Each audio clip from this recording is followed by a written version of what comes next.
Quando si parla di sfide, l'uomo ha un approccio davvero interessante in questo, perché da una parte c'è lui, c'è la sua persona che vuole spingersi oltre, vuole affrontare i propri limiti, non curante delle problematiche che possono incorrere.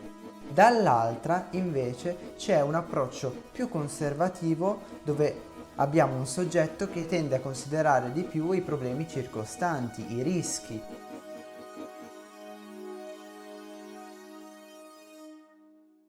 Solo che, siccome siamo pigri, perché andare a complicarsi la vita con la prima opzione quando c'è la seconda? Ed infatti, questa è la storia di come un anno fa mi sono trovato al cospetto della regina delle Dolomiti, la Marmolada, e ho deciso di scalarla. Scalarla nella modalità che noi oggi chiameremo easy. Infatti, per raggiungere la sommità, abbiamo dovuto passare 3 tronconi di funivie che ci hanno portato gradualmente ai 3000 metri d'altezza.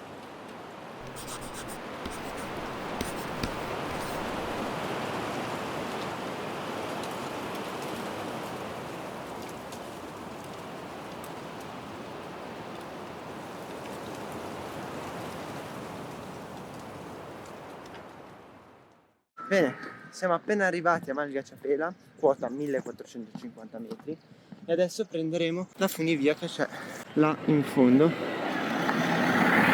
che ci porterà prima nella funivia intermedia, cioè quella lì è la funivia intermedia, e poi arriveremo fino in cima, dopo 3 tronconi. I hope you know that you're the one I call when everything feels wrong.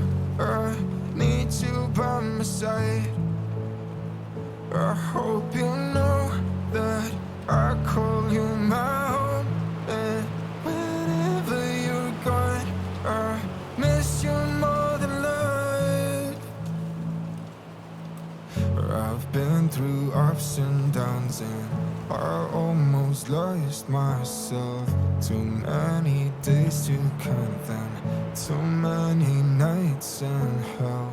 But you never left when I had no belief. The reason I smile and the reason I breathe. So I just wanna let you know that Siamo arrivati su a Punta Rocca, la meta più in alto, siamo oltre i 3200 metri, ci saranno 2 o 3 gradi e noi siamo qua. Ma adesso non mi dilungo qua a parlare e lasciamo parlare le immagini dall'alto. Pure uscito il sole, va.